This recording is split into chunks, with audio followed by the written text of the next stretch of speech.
सांसद राजु विष्टलाई दार्जिलिङको जनताले मुद्दामाथि काम गर्न जिताएको हो। उनलाई दार्जिलिङको जनताले इन्डियन आइडलमा जिताएको होइन। हर्कबहादुर छेत्री।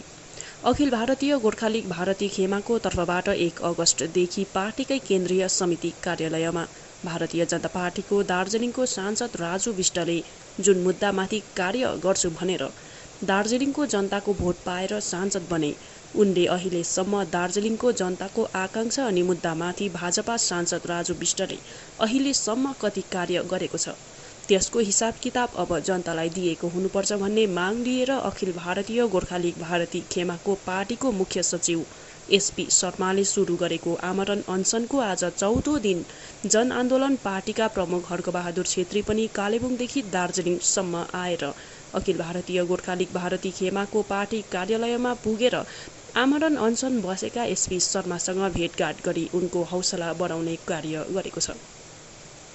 भेटघाट कार्यक्रमपछि पत्रकारहरूलाई सम्बोधन गर्दै उनले भारती खेमा अभागोलीको तर्फबाट उठाएको यस कदम सराहनीय रहेको बताउँदै उनले दार्जिलिङको राजनीतिमा जनताको भोट जितेर सांसद विधायक बनेकाहरू आज पूजा गरेर छोडेको सार गोरु जस्तै भइरहेको बताउँदै आफूले आफ्नो मुद्दाको निम्ति जिताएको सांसदलाई प्रश्न नगरेर अरू कसलाई प्रश्न गर्नु भन्दै उनले राजु विष्टलाई दार्जिलिङको जनताले मुद्दामाथि काम गर्न पठाएको हो।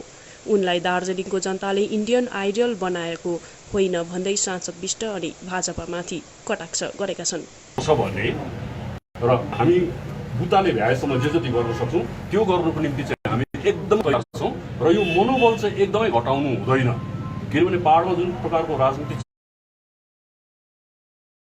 चलिरहेको छ त्यो राजनीतिमा आज सबभन्दा ठूलो अभाव यदि कुनै कुराको छ भने सही प्रश्न गर्ने व्यक्तिको अभाव छ। यो प्रश्नको अभावमा माने पूजा गरेर छोडेको साँड जस्तो घर जनप्रतिनिधिहरू घुमिरहेका छन् अनि जनतालाई अनदेखा गरिरहेका छन् र यो गोर्खा लीग पार्टीको प्रयासलाई निरन्तरता दिनु अनि त्यसमा अझै मनोबल बढाउनु हाम्रो जिम्मेवारी सम्झेर आज हामी यहाँ आएका छौँ। अब केही प्रश्न छ भने सोध, होइन भने म तिमीहरूलाई प्रश्न गर्छु नि, फेरि तिमीहरूले प्रश्न सोध्नु भन्छ भाइ। केही छैन यहाँ गर्दाखेरि के हुन्छ, यो त झन् सही जग्गा हो जहाँनिर चाहिँ अनसनमा बसिरहेको छ। यही प्रश्न गर्दाखेरि काम सकिहाल्थ्यो।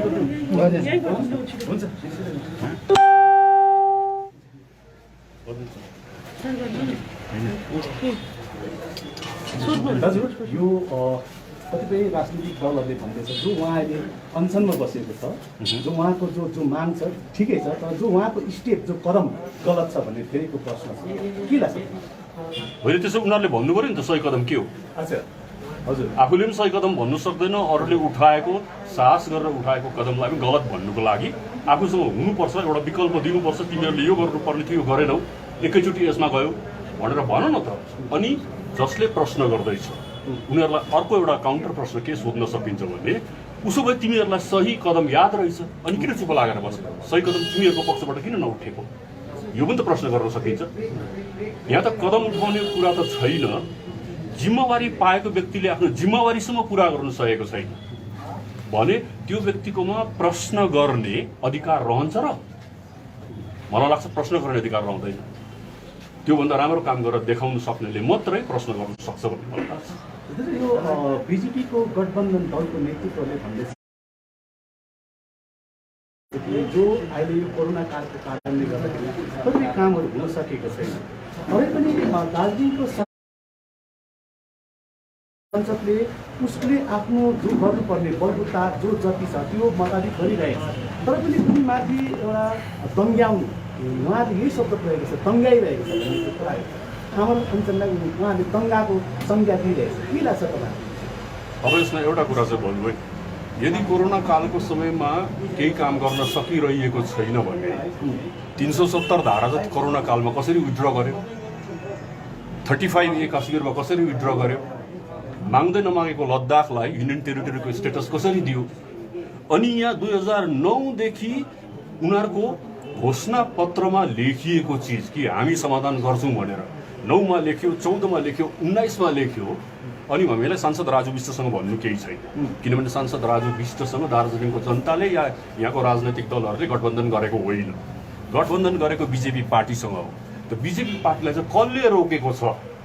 कोरोना कालमा अरू ठुलो ठुलो निर्णयहरू लिनु सक्छ, सदन चल्नु सक्छ, सदनमा दुनियाँभरको बिल पास हुन सक्छ भन्ने आफ्नै घोषणापत्रभित्र भएको चिजलाई पास गराउनुमा चाहिँ बाधा के छ त्यो बताउनु सक्नु पर्यो। तर जो विपक्षी पार्टीले यो पनि त भनिरहेको छ, जो गोरामु नेता सन्दीप लिम्बूले हाम्रो एउटै भएको गोर्खा एमपीलाई पनि यो उहाँलाई हटाउने एउटा सोचमा थियो, यो कार्यनीतिमा थियो भन्ने उहाँहरूको जो आरोप छ। त्यसको लागि चाहिँ उनीहरूलाई पहिला डिसाइड गर्नु पर्यो कि एमपी चाहिँ किन छानेको, एमपी छानेको कि इन्डियन आइडल छानेको। यो जुन एमपीले महाकाल बाबापट्टि फर्की म गोर्खाल्यान्ड ल्याउँछु भनेर प्रण गरेर गएको, आज त्यो एमपीले केवल शून्यकालमा बोल्दैछ म पनि विधानसभा बसेर आएको मान्छे हुँ, मलाई थाहा छ 0 आवरको भ्यालु कति हुन्छ, किन क्वेसन आवरमा प्रश्न उठ्दैन? फेरि प्रश्न कसले उठाउँछ भन्दा प्रश्न विपक्षीले उठाउँछ, उ त रुलिङ पार्टीमा छ। यहाँ हाम्रो चाहिँ रुलिङ पार्टीको एमपी पनि विपक्षको एमपी जस्तो भएर प्रश्न सोध्दैछ, यो त अचम्मको कुरा हो। दिनेले पो माग्ने जस्तो भएर सोध्दैछ। अनि यहाँ दङ्ग्याउने गर्ने कुरा छैन। राजनीतिमा यत्रो वर्ष पहाडले एमपी छानेको कारण चाहिँ एउटै सपनाले हो कि उसले गोर्खाल्यान्डको कुरा उठाउँछ भनेर। यो एमपी बनाउनु, गोर्खा चाहिँ एमपी भयो भने हामीलाई अरू केही पनि चाहिँदैन भनेर होइन। त्यसो त दावा नर्बुला पनि गएको एमपी भएर, आनन्द पाठक पनि गए, साङदोपाल लेप्चा पनि गए, थुप्रै गए त गोर्खा एमपी भएर। एउटा कुरो जो तपाईँले अहिले भर्खर मात्र तपाईँले याद दिलाउनु भयो, म पनि विधानसभा गएको थिएँ भन्ने कुरो, र अहिले यहाँ प्रश्न जो छ एमपीले आफ्नो जो वचन पुरा गरेन भन्ने कुरा आएको, र तपाईँले पनि त बङ्गाल विधानसभा चुनावमा जानुभन्दा पहिला क्याम्पेनिङमा म चुनाव अब बङ्गाल विधानसभामा गएर म लडी गोर्खाल्यान्डको आवाज उठाउँछु भन्नुभएको। एउटा कुरा चाहिँ तिमी गलतमा के छौ भने मेरो कुनै पनि स्पिचको टेक्स्ट निकालेर हेर म लडी गोर्खाल्यान्ड ल्याउँछु भनेर भनेको छु छैन। किनभने तपाईँले यो भाषण जिमखानामा दिनुभएको त्यति बेला मैले प्रेजेन्ट थिएँ। ल ओके ठिक छ, त्यति बेला म गोर्खा जनमुक्ति मोर्चा पार्टीमा थिएँ। गोर्खा जनमुक्ति मोर्चा गोर्खाल्यान्डको लागि थियो, विधानसभामा जे जति गोर्खाल्यान्डको लागि गर्न सकिन्छ गर्छु भनेर भनेको थिएँ होला। तर यस्तो हुन्छ नि, पोहोर साल फेल भएको मान्छे योपालि पास हुँदा पोहोर सालको सर्टिफिकेट देखाउनु हुँदैन नि, त्यसले गर्दा तँ फेलै भइस् भन्नु हुँदैन नि, होइन? ठिक त्यस्तै प्रकारले विधानसभा पुगेपछि मैले चाल पाएँ विधानसभाको विषयवस्तु नै होइन त्यो। विधानसभामा तिमीले गोर्खाल्यान्ड लेख्यौ भने बोल्नै पाउँदैनौ, किनभने त्यो विधानसभाको it's a matter of parliament, it's not a matter of legislative assembly, number 1। Number 2 कुरा के हो भने विधानसभामा सपोज तिमीले जबरजस्ती गरे म गोर्खाल्यान्ड बोल्छु भनेर, अनि तिम्रो टर्न पनि नआउँदै पनि तिमी जुरुकै उठ्यौ गोर्खाल्यान्ड चाहिँ के हुन्छ हाम्रो भनेर भन्यौ भने पहिला कुरा त तिमी बेवकुफ हो भन्ने प्रमाण हुन्छ। दोस्रो कुरा त्यहाँ मार्शलले टिपिवरी तिमीलाई हलदेखि बाहिर निकालिदिन्छ र सस्पेन्ड पनि गर्छ। कुन विषय कहाँ उठाउनु पर्ने त्यो नजान्नु पनि हाम्रो एउटा कमजोरीको कारण हो। तपाईँ विधानसभा चुनावमा जानुको लागि तयारी हुनुहुन्थ्यो, त्यति दिन तपाईँलाई यो कुरा थाहा थिएन? विधानसभा चुनाव पनि यस्तो नि, त्यहाँ पनि बुझ न, विधानसभा चुनावमा मलाई टिकट दिनुपर्छ भनेको होइन नि, पार्टीले छानेर मलाई उठाएको हो नि। अनि त्यही कारण म भन्दैछु, म किन राजु विष्टलाई गाली गर्दिनँ भनेको एउटा कारण यो पनि हो कि राजु विष्टले केही गर्नु सक्दैन, राजु विष्टको कुनै दोष छैन। राजु विष्ट आफै यहाँ आएर क्याम्पेन गरी मलाई भोट देऊ म गोर्खाल्यान्ड ल्याउँछु भनेको होइन। हामीले नेगोसिएट गरेको बिजेपी पार्टीसँग हो, जुन पार्टी सरकारमा आयो, केन्द्र सरकारमा आयो, बहुमतमा आयो, अनि यहाँबाट पनि हामीले जिताएर प्रश्न गर्नु सक्ने व्यक्तिलाई पठायौँ। मेरो गोर्खाल्यान्डको फर्मुला एकदम सिम्पल छ। मेरो गोर्खाल्यान्डको फर्मुला के हो भने जसले सोध्यो भने पनि कुरा त्यति नै हो। अब क्लास 5 को क्वेसन पेपरमा प्रश्न सोध्नुपर्छ विद्यार्थीहरूलाई, गोर्खाल्यान्ड कहाँ पाइन्छ? सरले पढाउनु पर्यो गोर्खाल्यान्ड संसदमा पाइन्छ। कसले दिन्छ? बहुमतमा जुन सरकार छ त्यसले दिन्छ। कसले माग्नु पर्छ? जो रुलिङ पार्टी हो र जो सांसद हो त्यसले माग्नु पर्छ। उसो भए हाम्रो सबै कुरा मिल्यो। बिजेपी सदनमा छ, बहुमतमा छ, सांसद बिजेपीको छ, उसले त्यहाँ उठाउनु पर्यो। अब सदनमा नउठाएर जब दार्जिलिङमा आएर किसिम किसिमको चर्चा हुन्छ र फेरि जनतालाई एक हो भन्ने आह्वान हुन्छ, मैले त हरेक ठाउँ भनेको छु जनतालाई एक हुने दरकार छैन। जनताले एक भएर आफ्नो काम गर्यो, जनताले अलरेडी पठायो सदनमा। अब सदनमा गएको मान्छेले काम गर्दैन भने प्रश्न चाहिँ फेरि अपोजिसनलाई सोध्नु, सानो पार्टीलाई सोध्नु, जो सदनमा छैन त्यसलाई सोध्नु, कि जो गएको छ जिम्मेवारी लिएर त्यो नबोल्दा भएको परिस्थितिको लागि उसैलाई जवाबदेही बनाउनु पर्छ पर्दैन? तर एउटै कुरो जति बेला 2009मा तपाईँ गोजाउ 1मा हुनुहुन्थ्यो त्यति बेला तपाईँले जसवन्त सिंहलाई पठाउनु भएको थियो। त्यति बेला सेन्ट्रलमा बिजेपी सरकारबाट हुन सकेन। 14मा फेरि तपाईँले एसएस आलुवालेलाई तपाईँले पठाउनु भयो। यो प्रश्न त्यति बेला तपाईँले उहाँले किन उठाउनु भयो? एउटा कुरा चाहिँ यस्तो है भाइ, तिम्रो प्रश्नले चाहिँ के इम्प्रेसन आउँदैछ भने डल्लै गोर्खा जनमुक्ति मोर्चा चाहिँ एउटा हर्कबहादुर मात्रै, हर्कबहादुरले जे भन्यो त्यो हुन्छ भने जस्तो पाराले प्रश्न आउँदैछ। पार्टी भनेको त्यति बेला विमल गुरुङ हेड, विमल गुरुङ रोशनगिरीको पनि त्यस्तो केही चल्दैन थियो। विमल गुरुङले जे सोच्छ र जे कुरा गर्छ त्यही नै हामी मार्फत भन्नु मात्रै हो होइन। अब विमल गुरुङले प्रश्न गरेन त्यति बेला, विमल गुरुङले दबाउ दिएन त्यहाँनिर। Gorkha Janmukti Morcha as party central कमिटीको resolution कहिले यो विषयमा भएन भने विधानसभामा गएको हर्कबहादुरलाई तिमीले किन दबाउ दिएनौ? मेरो दबाउ कहाँ काम लाग्थ्यो? अहिले के अरे राजु विष्टले दबाउ दिनु सक्छ बिजेपीलाई? अहिले बिजेपीलाई दबाउ दियो भने भोलि निकालिदिन्छ राजु विष्टलाई र त्यहाँ अर्को मान्छे राख्छ। भन्नु मतलब तपाईँको दृष्टिकोणमा राजु विष्ट जो आज जो छ ऊ ठिकै छ, ठिकै ठाउँमा छ। अब यो भन्यो भने त यो त तिमीले तिम्रो कुरा मेरो मुखभित्र हाल्दैछौ नि। राजु विष्ट कसरी ठिक छ? राजु विष्ट ठिक छैन किनभने जुन पार्टीमा ऊ बिलङ गर्छ त्यो पार्टी नै हाम्रो मागको लागि ठिक छैन। अब पार्टी नै ठिक छैन भने चाहिँ त्यो पार्टीको सभा के अरे सांसद चाहिँ ठिक हुन्छ र? त्यही कारण भनेको हामीले धेरैपल्ट वार्ता गऱ्यौँ, धेरै केन्द्रीय मन्त्रीसँग बस्यौँ, हामीलाई स्पष्ट थाहा छ बिजेपीको एजेन्डा के छ भनेर। अनि बिजेपीले कुनै दिन, बिजेपी मात्रै किन केन्द्रमा आएको कुनै पनि सरकारले कुनै दिन पनि पहाडको यो 3वटा भूमिकालाई सोचेर यिनीहरूलाई अलग बनाउनुपर्छ भन्ने कहिले पनि सोच्दैन। त्यो कि चाहिँ टेक्निकल्ली गर्न सकिन्छ कि डिप्लोमेटिकल्ली गर्न सकिन्छ। यो टेक्निकल र डिप्लोमेटिकलमा चाहिँ हाम्रो पहाडको राजनीति र राजनैतिक नेतृत्वहरू पुरापुरी हार खाएको छ। हामी बाज्ने ठाउँमा मिल्दैछौँ, मिल्ने ठाउँमा बाज्दैछौँ। सांसद जिताएर पठाउँछौँ बिजेपी पार्टीलाई, झगडा गर्छौँ बङ्गालको ममता ब्यानर्जीसँग, जसको हातमा जसले रिकमेन्ड गर्दा पनि केही हुँदैन, विरोध गर्दा पनि केही फरक पर्दैन। हजुर, एउटा कुरो जो तपाईँले स्पष्ट गरिहाल्नुभयो, जो यहाँको जो विषयवस्तु छ यो सेन्ट्रलको विषयवस्तु हो पक्का स्पष्ट र सेन्ट्रललाई दबाउ दिन तपाईँले के कसो तयारी गर्नु भएको छ, कार्ययोजनाहरू? हामीले होइन नि, यत्रो जनताले जिताएर बिजेपीको सांसदलाई पठायो, गठबन्धनको सबै घटक दल मिलेर अहिले दबाउ दिनुपर्ने चाहिँ बिजेपी सरकारलाई। बिजेपीलाई हाम्रो दबाउको मूल्य हुन्छ। हामी अपोजिसनमा छौँ, नगण्य छौँ, हाम्रो आवाजै पुग्दैन त्यहाँ। किनभने पार्लियामेन्टभित्र त पस्नु पर्यो नि यो प्रश्न सोध्नुको लागि। यो जो अञ्चल बसिरहेको छ यो अञ्चल चाहिँ सेन्ट्रलको बिजेपी गभर्मेन्टलाई हो या राजु विष्टलाई? अब यो चाहिँ जसले जसरी लिन्छ, ऊ अनसन बसेको बिजेपीले काम गरेन भनेर हो। अब बिजेपीले काम नगरेपछि राजु विष्ट पनि बिजेपीकै भयो। अनि ऊ चाहिँ यहाँ आएर म गर्नु सक्छु भनेर भनेको हो। अब नैतिक जिम्मेवारी लिन्छ भने रिजाइन गर्नुपर्ने हो कि मैले तिमीहरूको जनआकाङ्क्षाको अपमान गरेँ, अवहेलना गरेँ, मेरोमा त्यो समर्थ छैन, मैले सकिनँ, मलाई माफ गरिदेऊ भनेर हात जोडेर रिजाइन गर्नुपर्ने। नैतिक रूपमा ऊ बोल्नु छ।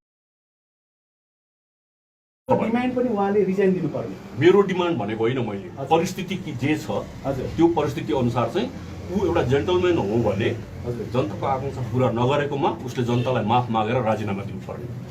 हजुर, आज तपाईँ यहाँनिर आउनु भएको छ अञ्चल स्थलमा, तपाईँले के सन्देश दिनुहुन्छ यहाँ यो अञ्चल स्थलबाट? म त्यही एउटै कारणको लागि आएको। म यति बेसी हुडुल गरेको छुइनँ। कोरोनाको समय छ, हाम्रो पार्टीको एक्टिभिटिज पनि अहिले हामीले रोकेर राखेको छौँ। तर पनि जब एसपी शर्मा अनसनमा बस्दैछन् भन्ने सुने, एउटा एसपी शर्माको भिडियो हेरेँ, उसले उठाएको प्रश्नहरू हेरेँ, प्रश्न पनि जायज छ, सही समयमा छ। अनि हामीले पनि यो प्रश्न पहिलादेखि उठाएको, तर यसरी आमरण अनसनमा बस्ने चाहिँ हामीले बन्दोबस्त गर्न सकेनौँ। आज उसले आँट गर्यो, गोर्खाली पार्टीले आँट गर्यो भने यति बेला मनोबल बढाउनु किन जरुरी छ भने एसपी शर्मा गोर्खालीको लागि बसेको होइन। एसपी शर्मा बसेको पुरा दार्जिलिङ पहाडभरिको मान्छेको यत्रो लामो सपना चाहिँ किन बार बार त्यसको के अरे हत्या हुन्छ भनेर त्यसको विरुद्धमा जनताको निम्ति, किनभने अहिले कुनै चुनाव छैन।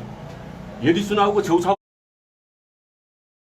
भने कङ्ग्रेसको पनि बस्नु सक्ने थियो, बिजेपीको पनि बस्नु सक्ने थियो, अरू पार्टीको पनि बस्नु सक्ने थियो।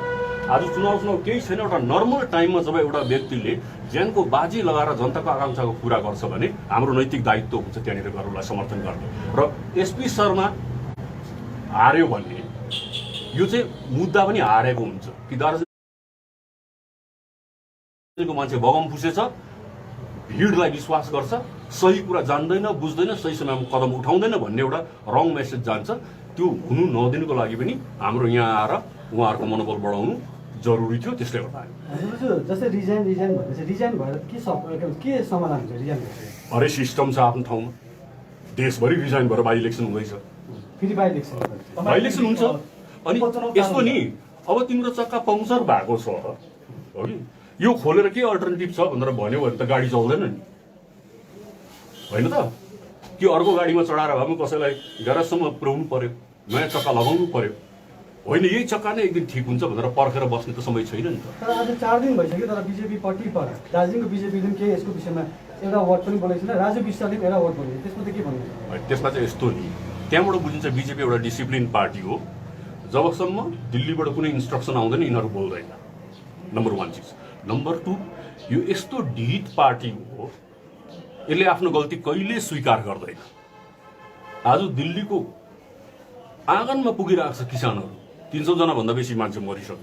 अनि किसान भनेको दार्जिलिङ पहाडको जस्तो अलिकति एकमुठी मान्छे होइन, पुरै देशको चुनावमा प्रभाव पार्न सक्ने किसानलाई त अनदेखा गरिरहेको छ यो सरकारले भने दार्जिलिङलाई हेर्छ। त्यसले गर्दाखेरि यो अनसनले चाहिँ कमसे कम बिजेपी प्रतिको मोह र आँखामा जुन पट्टी लागेको छ कि यसले दिन्छ भनेर, यो चाहिँ बुझ है आम जनताले, यिनीहरू दिने होइन भन्ने पनि एउटा सङ्केत जान्छ। ठुलो कुरो हो त्यो पनि। जस्तै आज एबिजिएल बसिरहनु भएको छ, 4 दिन भइसक्यो, तर उहाँ एक्लै बसिरहेको छ। अरू पार्टीहरू आएर उसलाई त्यो गरेर सन्तानमा दिएरै जान्छ। तर तपाईँ नै आज आउनुभएको छ, के तपाईँले अब भोलिको दिनमा त तपाईँको पार्टीलाई पनि यहाँ जोइन गर्नुहुन्छ? यो त तिमीले त कस्तो कुरा गर्यौ भने नि, बिहामा जाने मान्छेलाई तिमी त आएर बेहुलालाई खदा लगाइदेऊ, भोलि बेहुलालाई पनि जोइन गर्नुहुन्छ भनेर भने जस्तो हो। हाम्रो आफ्नो आफ्नो पार्टी छ, हामी आफ्नो आफ्नो ठाउँबाट गर्दैछौँ नि। तर आज यदि एसपी शर्मालाई अरू अन्य पार्टीको, गोर्खाली पार्टीको कोही नआएर त्यो हाम्रो पार्टीको होइन जेसुकै गरोस् भनेर छोडेको भए अर्को पार्टीले गर्दा पनि त्यस्तै हुन्छ। अनि मुद्दा कहिले पनि टुङ्गोमा पुग्दैन। हामी बाहिर कराउँदै गरेको हुन्छौँ एकता हुनुपर्छ भनेर। तर एउटा मुद्दा लिएर कुनै एउटा व्यक्तिले काम गर्दाखेरि एकता देखाउनु पर्ने ठाउँ त्यहाँ हो भन्ने लाग्छ हामीलाई। यो एकता देखाउनुको लागि हामी आएको। भोलि गोर्खालीले कुनै एउटा ठुलो कार्यक्रम गर्छ जुन चाहिँ सही दिशातिर जाने हुन्छ भने किन जोइन गर्दैन जनआन्दोलन पार्टी? तर जनआन्दोलन पार्टी भएर जोइन गर्छ नि, गोर्खालीले हुनुपर्छ भन्ने होइन नि। गोर्खाली त हामी बाइकट छँदैछौँ, उनमै छँदैछ नि, तर कार्यक्रममा एकता चाहिँ ठुलो कुरा हो। अनि आज हामी यही कार्यक्रमको एकतामा सामेल भएका